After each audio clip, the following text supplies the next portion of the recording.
Então a gente está aqui para continuar a nossa série em Eclesiastes. E o tema que a gente vai tratar hoje é alegrando-se em um mundo caído. Apesar de Eclesiastes ter uma temática um pouco mais reflexiva, ele também fala sobre alegrias. E a gente vai tratar sobre isso hoje. E essa palavra ela falou muito ao meu coração sobre alegria, porque eu não sei se vocês repararam, mas a minha natureza, assim, meu temperamento, ele é um pouco mais ameno, assim, né? Caso não tenham reparado.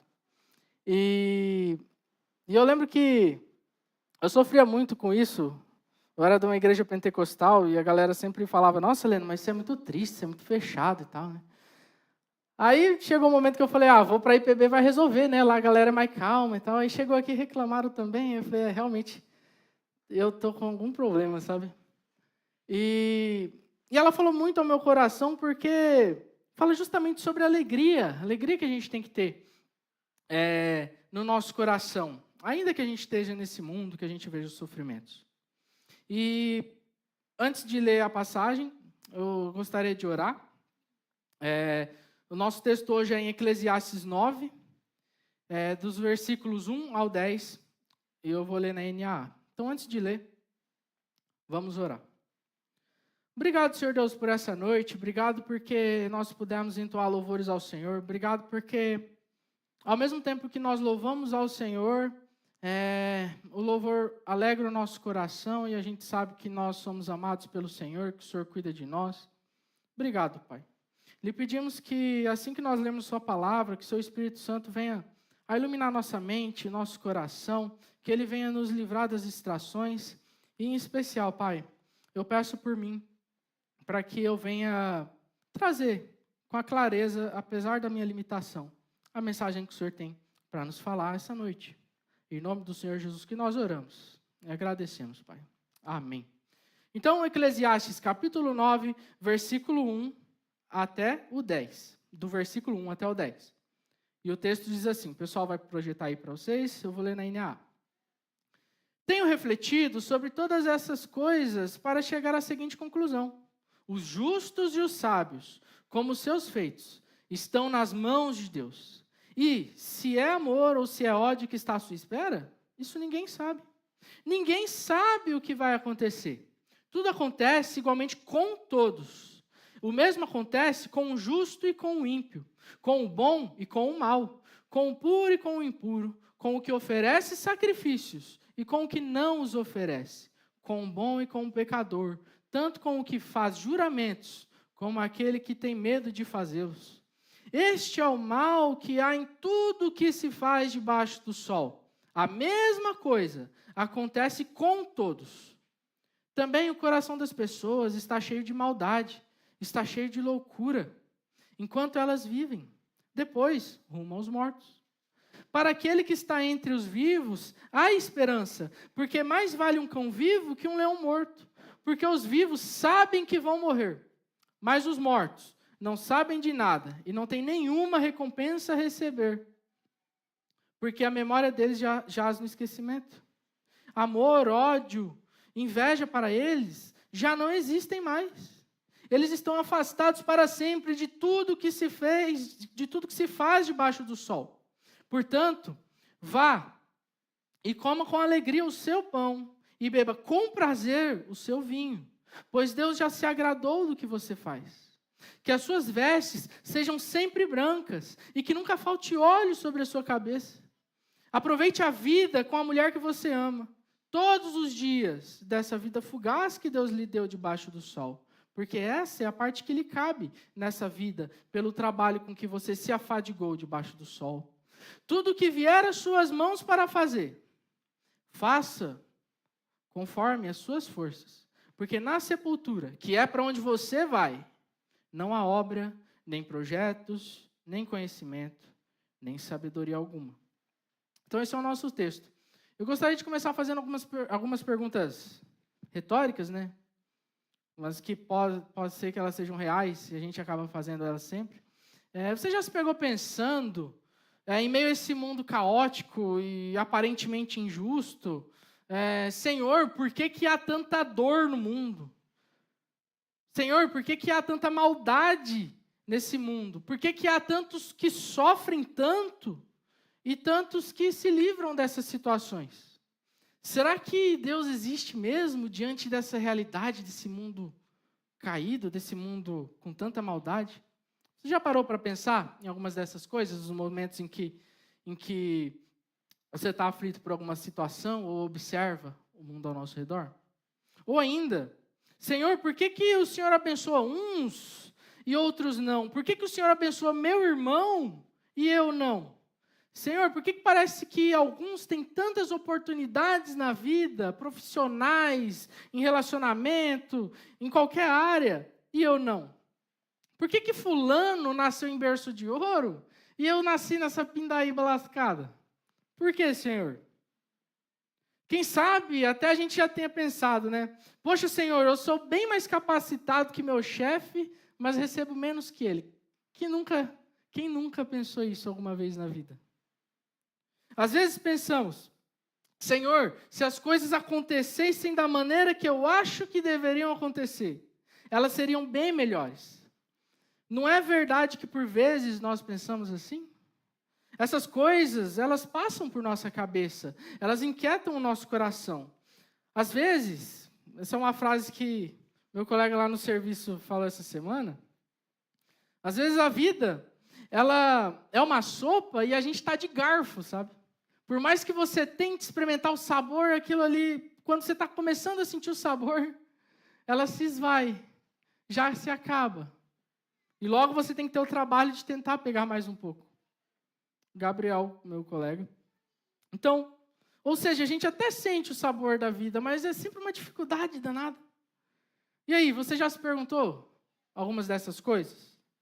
Será que a vida ela é tão amarga dessa maneira? Será que a vida ela vale a pena ser vivida mesmo com as dificuldades e os sofrimentos que nós enfrentamos? Que nós encontramos na nossa caminhada?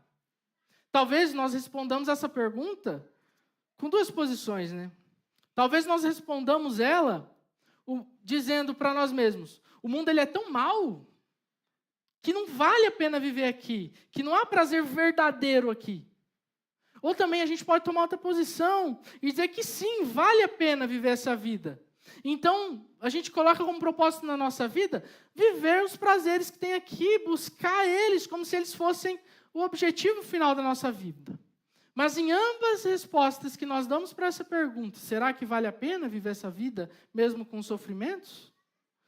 Nós corremos o risco de errar pelo excesso nas duas. Na primeira resposta, eu posso acabar dizendo que a criação do Senhor não é boa e eu posso acabar criando desprezo por ela. Em que sentido? Em dizer que Deus não criou nada de bom e até acabar caindo numa conduta meio asceta, onde eu desprezo todo e qualquer prazer que Deus tenha colocado aqui, como se eles fossem maus em si. Sabe aquela religião do não pode? Não pode ver televisão, não pode usar calça jeans, mulher só pode andar de saia, o homem tem que aparar a barba, ou algumas outras, o homem não pode aparar a barba. Sabe aquela religião do não pode? Como se evitar essas coisas, essas condutas, fossem produzir santidade em nosso coração. O autor em Colossenses, ele nos lembra que essas coisas essas regras, são coisas relacionadas a religiões rudimentares, religiões do mundo, em que você não pode isso, não pode aquilo, não pode isso, não pode aquilo, e sendo assim você consegue alcançar a sua salvação. E as pessoas que pensam isso, elas estão profundamente confiando nas suas obras, com base naquilo que elas conseguem deixar de fazer ou não. E por estarem confiando nas suas obras, elas estão longe de Cristo, estão desconectadas de Cristo. O autor dos Colossenses nos lembra disso. Mas já na segunda resposta, na segunda posicionamento, eu tenho risco de acabar caindo em uma prática libertina e hedonista, onde o propósito da minha vida é buscar o prazer e acabo usufruindo deles sem se lembrar do Criador dos prazeres, na qual eu busco o prazer a qualquer custo. e aí eu se esqueço de Deus. Sabe a religião do pode tudo? Não, pode estar tudo certo. Vai lá, fica sozinho com a sua namorada no carro, dá nada. Vai lá, se deita com ela. Vai lá numa festa, enche a cara. Está tudo certo. É pela graça. É pela graça que nós somos salvos. Não é assim? Então, uma religião como se a gente não tivesse que se importar com a nossa conduta e com o nosso testemunho depois de ter recebido a salvação de Cristo Jesus. Então, como que eu posso ter o equilíbrio e saber como viver essa vida? Sem desprezar a boa criação de Deus e aquilo que ela nos oferece, mas também sem cair em hedonismo. É o que nós vamos aprender com o nosso texto. E particularmente, como eu disse, foi um texto que falou comigo, pois ele fala da alegria de viver aqui, apesar de tudo. E depois que eu conheci a doutrina do pecado, e como ela afetava a criação e o meu coração ficou cheio de angústia por um grande período. Ao tal ponto que eu não conseguia mais ver prazer na existência aqui. Eu acreditei que não poderia haver prazer real aqui. E aí isso com o tempo foi tirando o meu ânimo. Deu para perceber, né? Mas a grande questão é que existem sim prazeres reais aqui. E eles são presentes de Deus, mas eles só podem ser acessados em Cristo. Então, embora Eclesiastes tenha esse tom mais reflexivo, como nós percebemos aí que a gente vem andando por esse livro esse ano, Salomão ele também vai falar de alegria e satisfação. E, de fato, dos versículos 1 ao 3, que a gente vai abordar agora, de fato, há dissabores debaixo do sol. E o nosso texto, ele começa com uma dura declaração. Há dissabores, mas eles não são tudo. Que demonstra a nossa incapacidade e o controle sobre a nossa vida. Essa é a declaração que Salomão vai começar a trazer para nós. Então, por mais que nós tentemos e nos planejemos, no fim, nossa vida está nas mãos de Deus. E nós não podemos evitar o que Ele tem para nós. O texto diz, versículo 1, tenho refletido sobre todas essas coisas. Que coisas? Observar as vidas debaixo do sol, os acontecimentos aqui, seja a vinda do ímpio, a vida do sábio, é o que vem o capítulo anterior falando. Para chegar à seguinte conclusão, os justos e os sábios, com seus feitos, estão nas mãos de Deus. E o texto continua. Se é amor ou se é ódio que está à sua espera, isso ninguém sabe. Ninguém sabe. Nenhum de nós sabe como será o dia de amanhã. Por mais que nós planejemos, nós não sabemos realmente o que nos espera. Se é algo bom, se é algo mal, se é amor, se é ódio, nós não sabemos. O justo e o sábio, eles são pessoas honestas. Nosso coração e mente se enganam ao pensar que só porque temos uma boa conduta, somos honestos ou levamos uma vida no temor do Senhor, que isso seja uma garantia de que nada de ruim venha acontecer conosco. Ou que nós estaremos livres de qualquer sofrimento que possa vir a acontecer. O mundo, ele não funciona assim. O cuidado de Deus também não. Ambos estão nas mãos de Deus. O justo, o sábio, o mundo inteiro. O justo, aquele que é declarado justo diante de Deus, em Cristo Jesus, no nosso caso, em Cristo Jesus nós somos declarados justos. O sábio, que infelizmente nem todos, às vezes tem crente que é salvo, mas vive como um tolo muitas vezes. Mas o sábio é aquele que vive no temor do Senhor. Ser um dos dois, ou ser os dois, eles não são garantia da ausência de sofrimento nas nossas vidas, da ausência de questionamentos, das ausências de angústias no nosso coração. Fato é que temos a tendência de esperar que coisas boas aconteçam com quem é justo. E coisas ruins aconteçam com quem é mau. É algo inerente a nós. Não é assim quando nós vemos uma notícia de uma tragédia na televisão, por exemplo, nós ficamos sabendo pela internet. Quando, por exemplo, você vê um assassino sendo liberado e não sendo punido. Ou quando aquele cara que invadiu o colégio e matou várias crianças ali, acaba não sendo pego, ou é pego e é liberado por algum motivo, não sei. Essas coisas mexem com o nosso interior. Rapaz, estou com sede. Peraí. Valeu, Will.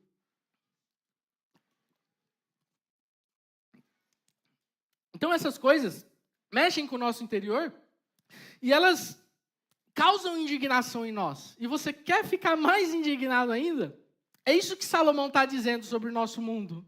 Onde debaixo do sol, nem sempre aquilo que deveria acontecer, onde nem sempre as regras que deveriam acontecer, onde nem sempre o culpado é preso, elas não funcionam como deveriam. Justos e os sábios, com seus feitos, estão nas mãos de Deus.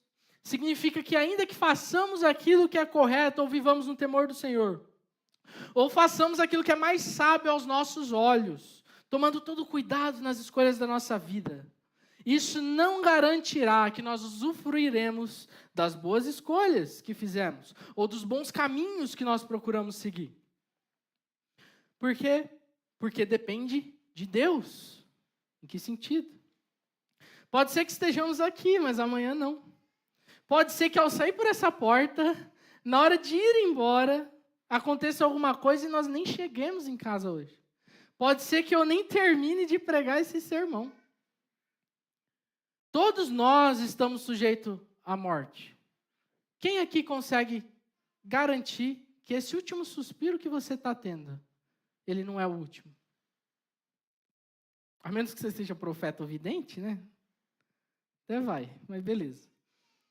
Então, assim, Deus o sabe. Deus sabe quando será o nosso último suspiro. Nós estamos nas mãos de Deus. Tudo para nós é uma questão de se Deus quiser. E não de quando eu vou ter isso, ter aquilo, fazer isso ou aquilo. Eu tenho como exemplo a minha caminhada até o seminário. Eu estou nessa caminhada para procurar ser um pastor. E até semana passada era se o conselho for a favor de me mandar para o presbitério. Agora eu estou, se o presbitério for a favor de me encaminhar para o vestibular. Depois tenho, se eu fizer o vestibular e passar, aí eu posso seguir para o seminário. Então a nossa vida é cheia de sis. E entre essas etapas, eu tenho, se Deus quiser que eu acorde vivo amanhã, aí eu posso chegar lá no dia da entrevista. Então, todos nós, debaixo do sol, estamos sujeitos às mesmas coisas e aos efeitos do pecado em nosso coração e na criação ao nosso redor. O texto diz, tudo sucede igualmente a todos. O mesmo sucede ao justo e ao perverso. Justo, aquele que procura viver de maneira íntegra, um bom cidadão, uma boa pessoa, um trabalhador honesto, um bom estudante, talvez você se identifique com isso. E além disso, aquele que Jesus Cristo declarou justo diante de Deus. E o perverso? Aquele que não está nem aí com nada, que maquina o mal, vive de qualquer jeito, vive para o mal. E aí o texto continua, né? O mesmo sucede ao justo e ao perverso. Ao bom, ao puro, ao impuro. Tanto ao que sacrifica, esse termo é importante, e ao que não sacrifica. Ao bom como ao pecador, ao que jura e ao que teme o juramento. Ao que sacrifica, isso é, seja você religioso ou não, seja você religioso, piedoso, temente ao Senhor ou não, seja você uma pessoa de igreja, ou aquela que não está nem aí para as coisas de Deus, aquela que não sacrifica.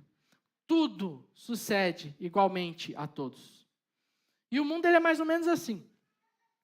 Ele é como um ônibus lotado de jovens seguindo por uma estrada e indo por uma viagem, uma excursão da faculdade de estudo, com todo tipo de estudante. Aqueles melhores alunos com as melhores notas, os mais dedicados. Aqueles outros que são dedicados, mas nem atingem tão boas notas assim. Aqueles alunos também que não estão nem aí para nada. Alguns com o propósito de realmente ir lá para estudar e aprender. Outros com uma motivação diferente. Está lá só porque o professor mandou, está lá só por obrigação. Todos jovens ali fazendo planos para a vida, correndo atrás de sonhos. Jovens com contextos diferentes, famílias diferentes, criações diferentes. Alguns com boas famílias e outros de famílias que se desfizeram aí com o tempo. Outros felizes por estarem viajando, outros insatisfeitos. Todos juntos, o nerd, o valentão, os deboístas, os do fundão, as patricinhas e os populares, os excluídos e os rejeitados. Todos diferentes. E então, em determinado momento, nessa viagem, inesperadamente, acontece um acidente, esse ônibus bate e todos morrem. A pergunta que eu faço é, debaixo do sol, o que importou o que queriam fazer, quem eram, o esforço que eles empregaram debaixo do sol, o que importou o que amaram, o que importou o que odiaram, o que importou serem os populares ou aqueles que sofrem bullying e são os rejeitados? Nada pôde livrá-los da morte. Todos obtiveram o mesmo destino debaixo do sol. Parte A do versículo 3, reforça essa ideia. Esse é o mal que há em tudo que se faz debaixo do sol. A mesma coisa acontece com todos.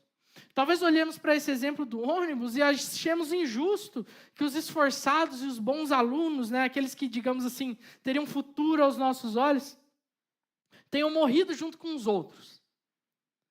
Mas o nosso senso de justiça, ele está limitado pelo tempo e pelo aquilo que os nossos olhos podem ver. Isso quer dizer que não importa qual seja a nossa conduta, todos estamos na mesma viagem e sujeitos às mesmas realidades, da qual não podemos evitar ou se livrar. A realidade de que não podemos fugir daquilo que Deus tem preparado para cada um de nós, seja aquilo que nos agrada e seja aquilo que não. Jó tinha a capacidade de fugir da história que Deus tinha para a vida dele? Eu duvido muito. Então, nós não podemos nos livrar das alegrias ou dos sofrimentos que Deus tem para nós. Nós não podemos nos livrar de nenhum sofrimento que Deus tem preparado para nós, não importa o recurso que você tenha. Você nunca vai se livrar se aquela porção estiver reservada para você. Talvez nós pensemos que se nós formos bons estudantes, formos pessoas dedicadas, que se desviam do mal, trabalhadores honestos, estudantes dedicados, nós merecemos mais a bênção de igreja, Nós merecemos mais a bênção do Senhor que aqueles que decidiram por outros caminhos na vida. Mas diante de Deus, isso não quer dizer nada. Deus abençoa tanto justos como injustos. É isso que Jesus declara lá em Mateus 5, versículos 44 e 45. Ele diz assim, eu, porém, lhes digo, amem os seus inimigos e orem pelos que perseguem vocês, para demonstrarem que são filhos do Pai de vocês que está nos céus. Beleza. E aqui é onde ele faz a declaração. Porque ele faz o seu sol, ou seja, a bênção é dele e vem dele, nascer sobre maus e bons, e vir chuvas sobre justos e sobre injustos. Nós todos, sendo de igreja ou não, nós estamos juntos na mesma panela. Somos todos farinha no mesmo saco, no mesmo mundo debaixo do sol. Deus não tem a obrigação de nos abençoar mais só porque nós somos crentes. Embora Ele já tenha feito isso gratuitamente na cruz. O problema é o nosso coração insatisfeito e não se contenta com aquilo que Ele já nos deu em Cristo Jesus. E sabe como que é um coração insatisfeito? Quando às vezes você se pega pensando algumas coisas parecidas com: Senhor, eu estou aqui, estou no seu caminho, estou indo para a igreja, sirvo no louvor, na transmissão, sou diácono, sou presbítero, sirvo o Senhor, amo os irmãos, ministro célula, prego. Mas por que eu estou passando por tanta dificuldade? Tenho que ficar, às vezes, pegando 2 ônibus para ir trabalhar, saio 3 horas mais cedo de casa, e meu colega que é ímpio no serviço, que não está nem aí para o Senhor, tem mais carros do que ele precisa. casa quitada, nada dá certo para mim. Sabe o que é isso? É um coração insatisfeito. É o nosso coração dizendo que só porque somos crentes, deveríamos ser mais abençoados. E ainda mais, ele miseravelmente está considerando que a bênção do Senhor só é bênção quando envolve conforto terreno. E mais, ele está desprezando toda a sorte de bênção que foi derramada sobre nós na cruz.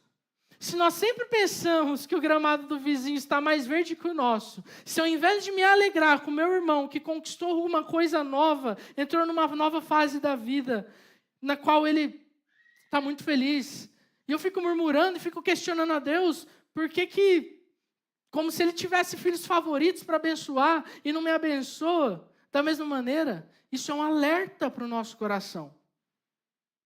Porque, como eu sempre digo, Deus nos dá muito mais do que precisamos, e certamente muito além, mas infinitamente além do que merecemos, pois nós não merecemos nem o que precisamos. E mesmo assim, Deus não nos deixa faltar nada. E mais, não somos só farinha em um mesmo saco, como somos todos a mesma farinha, parte 3 do versículo B. Também, o coração das pessoas está cheio de maldade e cheio de loucura enquanto elas vivem. Depois, rumo aos mortos. Morte para os dois, para todos. Deixa eu te dizer uma coisa. Se você é de uma boa família, se nós somos bons estudantes, se nós somos bons profissionais, se nós somos pessoas íntegras, justas e retas, como Jó, o fato de nós não sermos marginais ou viciados em drogas, isso não nos torna melhor do que ninguém aos olhos de Deus. Pois Ele declara algo que nos iguala em todos os aspectos. Olha o que diz Romanos 3, dos versos 9 ao 18. E depois no versículo 23, que é o meu versículo favorito da Escritura. Então, Romanos 3, do 9 ao 18, diz assim: que se conclui? Temos nós alguma vantagem? Nós quem? Paulo falando, nós judeus em relação aos gentios. Ou seja, eu, o religioso, aquele da igreja, aquele a quem a palavra de Deus alcançou. E Deus deu a revelação da palavra escrita para o povo judeu, né? Não, de forma nenhuma. Não tem nenhuma vantagem. Pois já temos demonstrado que todos, tanto judeus como gregos, estão debaixo do pecado. Todos nós estamos debaixo do pecado, da mesma natureza. E ele continua, versículo 10. Como está escrito, não há justo, nenhum sequer. Não há quem entenda, não há quem busque a Deus. Todos se desviaram e juntamente se tornaram inúteis. Não há quem faça um bem. Não há nenhum sequer. A garganta deles é sepulcro aberto. Do nosso interior exala podridão. Essa é a força dessa expressão. Com a língua enganam. Veneno de víbora está nos seus lábios. Nossa língua, ela só serve para destruir. A boca deles, eles a têm cheia de maldição e amargura. Nós reclamamos e expressamos a nossa insatisfação com Deus a todo momento. Quem consegue passar um dia sem murmurar com Deus por alguma coisa? Ainda que não expresse com a boca, mas no coração. Os seus pés são velozes para derramar sangue. Nos seus caminhos há destruição e miséria. Eles não reconhecem o caminho da paz. Não há temor de Deus diante de seus olhos. Pois todos pecaram e carecem da glória de Deus. Se nós pensamos que o nosso coração ou de qualquer ser humano não é assim, nós estamos indo contra o que a própria Escritura declara acerca de nós. A única coisa que faz com que Deus olhe de maneira diferente para nós, não é o fato de nós estarmos na igreja, mas é o fato de Jesus Cristo, do sangue de Jesus Cristo, estar sobre nós. Fora isso, não há nada. Nós é que olhamos para as pessoas e as tratamos diferente conforme aquilo que nós vemos. Então, para fechar o primeiro ponto, nós vivemos em um mundo onde não temos controle de nada. E esse controle está nas mãos de Deus. E é um mundo onde nem sempre as coisas aparecem acontecer como aos nossos olhos elas deveriam acontecer. O mundo onde ser justo ou não te livra de tribulações. E mais, pode ser que se você procurar viver como um justo, elas aumentem. É o mundo debaixo do sol e nada nós podemos fazer para mudar essa realidade. Ele é sim, em certo sentido, desanimador, amargo, mas ele não é só isso, como nós veremos daqui a pouco. Então, continuando com o nosso texto. Versículos 4 e 6. Então, ainda que nós enfrentemos dissabores, há esperança para os que vivem. Se eu levar em consideração somente a perspectiva debaixo do sol, que é a proposta do texto, haverá muito sentido para o que o verso 4 vai estar nos dizendo. Ele diz assim: para aquele que está entre os vivos, há esperança. Porque mais vale um cão vivo do que um leão morto.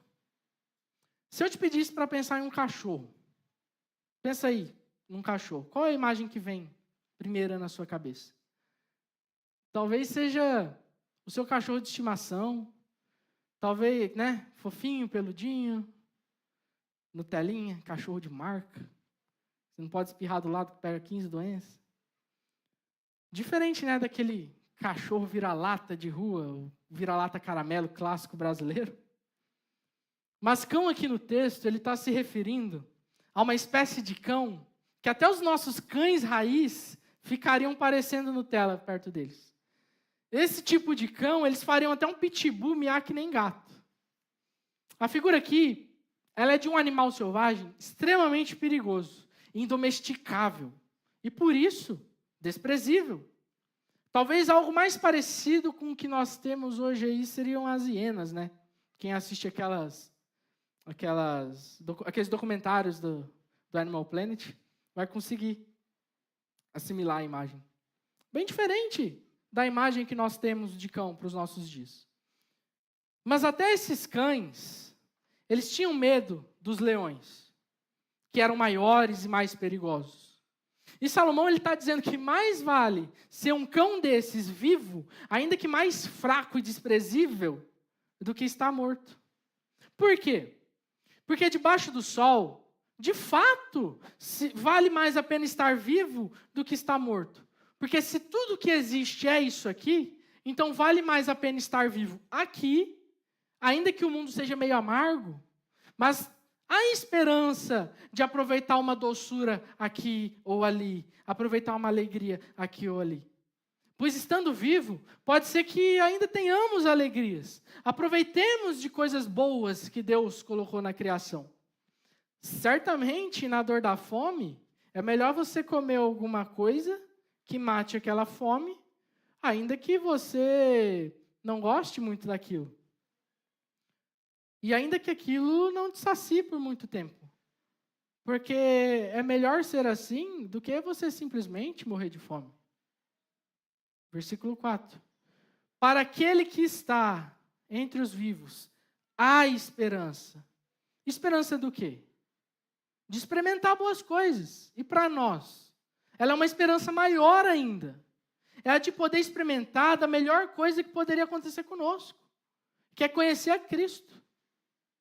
E o texto continua, versículo 5. Porque os vivos sabem que vão morrer, mas os mortos não sabem nada e não tem nenhuma recompensa a receber. Porque a memória deles jaz no esquecimento. Amor, ódio e inveja para eles já não existem mais. Eles estão afastados para sempre de tudo o que se faz debaixo do sol. Nessa época, ainda não havia concepção de vida após a morte na mentalidade do escritor. E o texto está afirmando que, de fato, não há vida após a morte. De fato, está escrito que não há nada além daqui. Olha, os mortos não sabem nada. E não tem nenhuma recompensa a receber. Nós sabemos que a nossa vida ela não acaba aqui. E nem a de ninguém. E também nós sabemos que nós teremos um galardão. Mas seria isso uma contradição? De forma alguma, né, com a ideia bíblica no geral.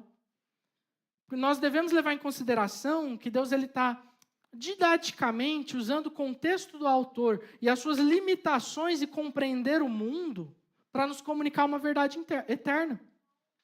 E esse pensamento ele é coerente com a ideia da vaidade de um mundo debaixo do sol, que é o que o autor vem nos apresentando.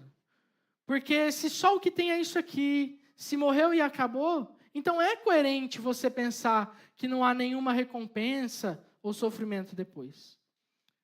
Para uma pessoa que não crê em Deus, ela pode até se enganar e pensar que isso aqui é tudo o que se tem para se viver. Mas nós sabemos que a nossa existência, ela não termina aqui. Em Cristo, sabemos que a nossa existência se perpetuará por toda a eternidade, independentemente de quem seja. E seja nos braços de descanso do Pai, ou seja no tormento eterno do inferno. E a esperança da qual falamos é em vida que temos. É a oportunidade de conhecer a Cristo e começar um relacionamento com Ele, usufruir da sua graça, do seu amor, da vida abundante que Ele tem para nós. Não importa quanto tempo de igreja você ou eu tenhamos.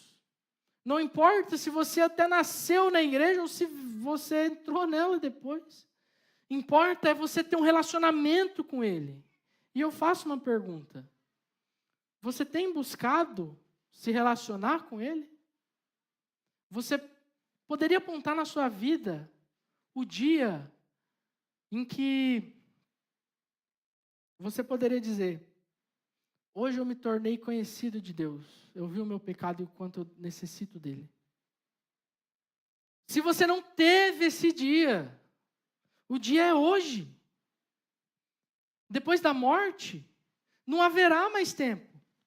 Então que nós possamos buscar a Deus enquanto se pode achar. E quando é isso? É hoje, galera. É agora. É o agora. Em vida. E Deus não nos concede alegria e satisfação somente na eternidade. Nele nós podemos usufruir de alegrias verdadeiras ainda aqui. Usufruir da verdadeira vida e da vida abundante que Cristo dá. Pois Ele colocou presentes para nós na criação. Versículos 7 ao 10. O texto vai continuar nos dizendo, ele diz assim: portanto, vá e coma com alegria o seu pão, e beba com prazer o seu vinho, pois Deus já se agradou do que você faz. Ou seja, esteja satisfeito com o seu sustento, pão, coma com alegria o seu pão, e tenha prazer em se alegrar, vinho, beba com prazer do vinho, tenha prazer na alegria. E o texto continua. Que as suas vestes sejam sempre brancas e que nunca lhe falte óleo sobre a cabeça. Vestes sejam sempre brancas. Traz a ideia de pureza, de alegria, de santidade e de festa. Como se você colocasse sua melhor roupa para ir para uma festa, para ir para o culto. A melhor roupa que tinha naquela época era essa ideia, são as vestes brancas, é a ideia da melhor roupa, coloque a melhor roupa. E também o sentido espiritual, se vista com santidade. Então, vestes brancas traz essa ideia. Traz a ideia de pureza e alegria. Então, se consagre ao Senhor e se alegre nisso. A ideia é mais ou menos assim. Apesar de tudo, dos dissabores dessa vida, se levante, tire o pó da roupa, arrume o cabelo e continue caminhando. E além disso, se alegre nela. Essa é uma exortação que nós temos. Versículo 9. Aproveite a vida com a mulher que você ama, todos os dias dessa vida fugaz que Deus lhe deu debaixo do sol. Porque esta é a parte que lhe cabe nessa vida pelo trabalho que você se afadigou debaixo do sol. Que trabalho? Do trabalho que fizemos, daquilo que nós temos. Essa é a parte que lhe cabe. É a bênção, a nossa porção, que é Ele quem decide o quanto e quando dá. Continua o versículo 10. Tudo que vier às suas mãos para fazer, faça-o conforme as suas forças. Ou seja, conforme as suas forças. Não se esforce demais, mas também não se esforce de menos naquilo que não é pão. Não se desgaste desnecessariamente com aquilo que vai passar. Há um desgaste necessário, tem equilíbrio, mas não invista a sua vida toda aqui. Porque na sepultura, que é para onde você vai, não há obra, nem projetos, nem conhecimento, nem sabedoria alguma. Aquilo que Deus propôs em nosso caminho, façamos com diligência e para a glória dele. Então a exortação trazida aqui para nós é a de que nessa caminhada até a morte, a vida deve ser vivida com alegria e com contentamento, pois Deus já concedeu as bênçãos de cada um. E mais, nós devemos nos alegrar com a nossa parte, não ficarmos intrigados com a porção dos outros ou com a maneira como Deus decidiu distribuí-las. Lembra do nosso olhar caído e que tem a tendência de achar injusto o que Deus faz muitas vezes? É isso. Pode ser que ao olharmos para a realidade ao nosso redor, nosso coração ele se encha de insatisfação ao observar tanta injustiça. E por isso pode ser que chegamos à conclusão que a vida aqui é uma vida que não vale a pena ser vivida, como nós comentamos no começo. E o nosso coração ele fica angustiado. Se você entender o pecado e a força com qual ele afetou a criação e afetou o seu coração, o meu coração e o de qualquer ser humano, nosso coração fica angustiado. Então é necessário ter cuidado com o nosso coração, pois pode ser que consideremos que a criação de Deus, da qual Ele mesmo fez e da qual Ele mesmo, ao contemplar, declarou que é bom, como nos diz Gênesis, capítulo 1, versículos 12, 18, 21, 25 e 31, podemos dizer, cair no erro de dizer, que ela não é boa e que não há nada de bom para nós aqui. Isso permeou o meu pensamento durante um grande tempo da minha pequena vida, né? Então, talvez olhemos para o mundo como algo essencialmente mau. E nos surpreendamos quando percebemos fagulhas de bondade nele. Mas, na verdade, deveria ser o contrário. Nós deveríamos nos surpreender com a maldade no mundo bom de Deus. Porque, embora quebrado, o mundo que Deus criou ainda é bom. De fato, o pecado afetou toda a criação e todas as nossas faculdades, de maneira que nossas interações com ela têm as lentes do pecado no nosso coração e nos nossos olhos. Mas nós não podemos cometer o erro de jogar o bebê fora junto com a água suja. Não podemos deixar que o brilho da criação seja ofuscado pela mancha do pecado nos nossos olhos e no nosso coração. Nossa, rimou. E por essa verdade, nós podemos ficar aprisionados ao invés de sermos libertos. Um exemplo de como a obra do Senhor é boa. O sexo antes e fora do casamento. É prazeroso? Sim. É sexo. Não deixou de ser sexo. É criação de Deus. Usado fora dos moldes de Deus, mas ainda é sexo. Não deixou de ser bom porque está sendo usado errado.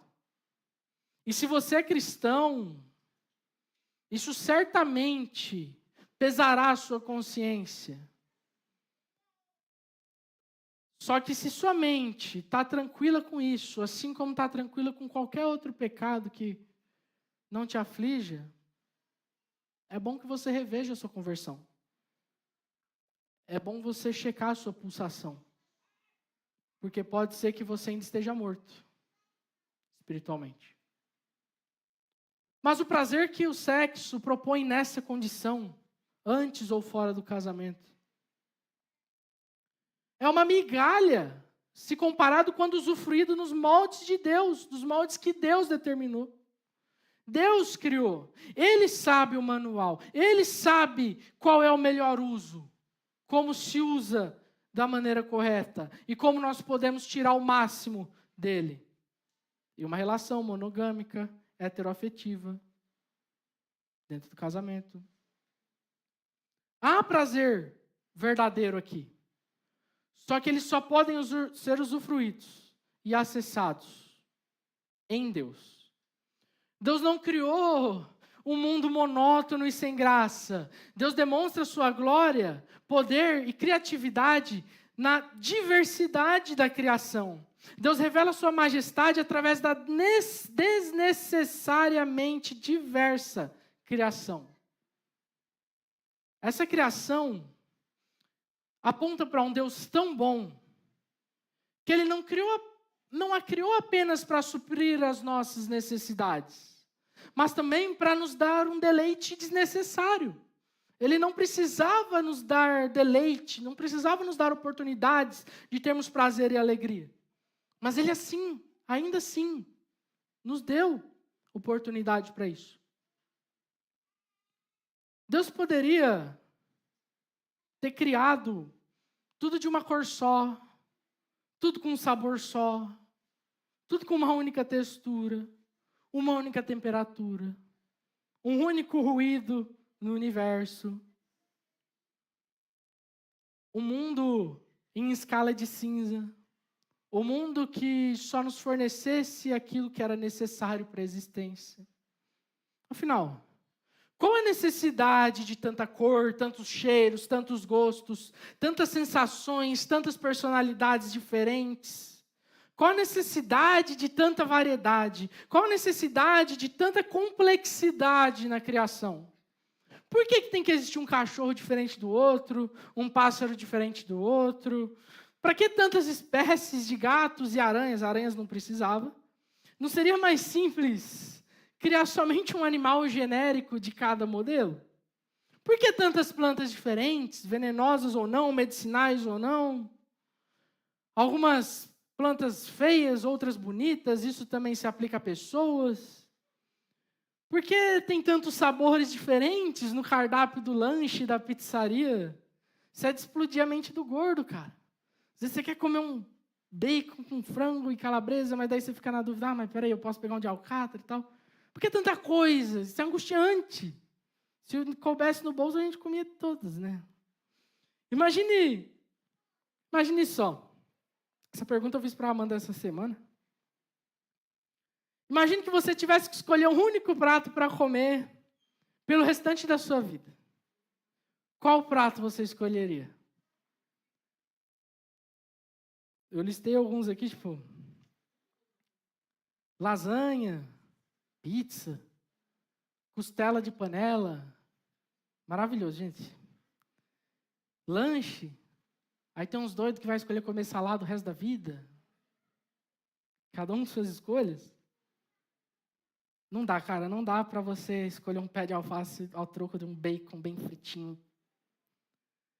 No começo até vai bem. Nos primeiros dias, na primeira semana. Mas depois isso já se torna insosso. Deus é bom e Ele não quer isso para a gente. E embora pareça heresia, mas Deus, Ele criou a criação, Ele fez a criação para que nós usufruíssemos dela. E essa criação é cheia de variedades e toda essa desnecessária complexidade, elas apenas apontam para a infinita glória e majestade do Criador. E já parou para pensar no tamanho da bondade de Deus nesse mundo debaixo do sol? Afinal, não somente os crentes usufruem dessas coisas. Não somente os crentes usufruem de um descanso depois de uma tarde de serviço, da alegria de ter um filho. Não são somente os crentes que usufruem dessas coisas, dessas alegrias. Até os ímpios usufruem. E ainda ousam dizer que esse Deus não é bom. Mesmo Ele permitindo que até aqueles que não vivem para Ele usufruam dos deleites que Ele criou. Mas sabe por que para o crente usufruir dos prazeres da criação é mais prazeroso? Porque ele sabe que esses prazeres apontam somente para algo muito maior que está escondido em Deus. E que Ele nos revela e que isso vem das mãos dEle. E sabe que isso é só uma fagulha do mais profundo descanso eterno que nós teremos. Então, Deus, ele é glorificado quando nós nos alegramos nos pequenos prazeres contidos no mundo que ele fez para nós. Deus promove a sua glória nos dando prazeres. E nós somos os mais beneficiados nesse processo, onde Deus promove a sua própria glória. Deus promovendo a sua própria glória através da diversidade da criação, nos dá deleite. E nós somos beneficiados com isso. Mesmo ele visando a própria glória dele. Então, para concluir, de fato, há dissabores aqui. Mas nem por isso devemos desprezar nossas vidas aqui. Ainda que eu experimente amargores da vida, também há prazeres. E eles são presentes de Deus. Pois embora haja sede, há água para matar a sede, há alívio. Os prazeres, eles não são maus, mas eles se tornam escravizadores quando usufruídos longe de Deus e buscados como um fim em si, e não para a glória de Deus. E quando nos vemos, nos tornamos escravos de alívios passageiros, porém que não satisfazem a alma. Deus nos criou para a alegria, mas o mundo não é capaz de satisfazer plenamente nossa sede por ela. Somente em Deus podemos ter satisfação plena. Isso não está reservado para a eternidade. Mas já podemos ter isso aqui e agora. Há prazer real aqui. Há prazer real agora e já. Então, que nossa caminhada até a morte, aqui, possa ser cheia de gratidão pelas coisas boas que Deus nos concede, ainda aqui. E que também Ele tem reservado para depois daqui. Eu gostaria de compartilhar rapidamente 2 trechinhos do livro do Emílio Garofalo, que ele compartilha na página 350, o livro que nós estamos utilizando de base aqui. Isso é Filtro Solar, do Emílio Garofalo. Ele diz assim, eu acho que isso foi uma conclusão muito bem acertada dele. Ele diz assim, Deus nos deu coisas muito boas nesse mundo. Ele fez um mundo cheio de possibilidades de diversão. E por vezes focamos tanto nas coisas complicadas e doidas e doídas, que perdemos de vista essas coisas boas. Assim como podemos focar na diversão e esquecer da morte e da vida que vem depois. É uma lição importante, pois todos nós podemos focar o coração no amargo da vida e esquecer do doce. Ou nos entregamos à diversão como se as coisas criadas fossem o nosso Deus. Ou achamos que a vida verdadeira está em deixar de aproveitar do que o mundo fez. E nessa passagem, Deus vai nos lembrar muito bem que à luz da morte certa, devemos viver fazendo o melhor com o tempo que nos é dado. E aí ele também compartilha na página 369. Outra coisa muito interessante. Ele diz assim: não deixe de comer com seus irmãos depois do culto, porque você tem que acordar cedo na segunda. Você tem a terça para acordar cedo também. Crente, vocês sabem, tem fama de comer muito. Amém. É para ser famoso por amar comer. Coma como um crente no Senhor Jesus. Vista-se, perfume-se. Durma com a sua mulher como um crente no Senhor Jesus, que sabe que veio da mão dele, dando glória a ele e o adorando por causa disso. Isso não é contrário à busca por santidade bíblica. Mais importante, isso é parte da busca da santidade na liberdade de filhos de Deus. Crescimento espiritual envolve entender o que vem da mão de Deus e desfrutar dessas coisas em honra a Ele. Como é que o cristão está mais apto do que o descrente para desfrutar do mundo? Precisamente porque ele pertence a outro mundo. O ponto é simples. Justamente por sabermos que há algo externo à natureza, somos mais bem habilitados a desfrutar da própria natureza, pois não a tomamos como algo que ela não tem como ser. E hoje, ela é sombra do que já foi, por causa da queda. Um dia estaremos mais bem capacitados a desfrutar desse mundo, pois tanto nós como ele estaremos livres do pecado. Como é que isso se encaixa na história da redenção? Nós somos criados para aproveitar a vida, aproveitar o pão, o vinho, a amada e o perfume. No jardim inicial era assim. Deus nos criou com instintos naturais para desejar descanso, interação e lazer. Coisas que a Bíblia não condena, se feito dentro dos seus parâmetros. Então, que nós possamos nos levantar, tirar a poeira da roupa e continuar caminhada, pois ainda que essa estrada tenha pedras, tenha dificuldades e tenha dores, elas podem ser vencidas tendo Cristo Jesus segurando em nossa mão. Então agarre na mão dele e tenha verdadeira alegria. Amém? O Ministério de Louvor, se quiser subir, eu não sei se vai cantar. Gostaria de orar para encerrar. Obrigado, Senhor Deus, porque o Senhor cuida do nosso coração, o Senhor é maravilhosamente bom. Obrigado por todo o cuidado que o Senhor derrama sobre nós. Obrigado, Pai, porque o Senhor não precisava cuidar de nós, o Senhor não precisava se importar com aquilo que nós sentimos, o Senhor não precisava nos dar alegrias. Mas o Senhor é infinitamente bom, Pai. E apesar do nosso pecado que nos macula e muitas vezes impede de nos alegrarmos nesse mundo, apesar dele, o Senhor ainda assim nos dá alegria. O Senhor ainda assim nos chama para si e nos mostra que é possível ter alegria verdadeira aqui, Pai. E não somente na eternidade. Mas essa alegria plena, Pai, que é o que nós ansiamos. Nós esperamos no Senhor. Um dia ela vai chegar. E que a gente possa se alegrar no Senhor eternamente.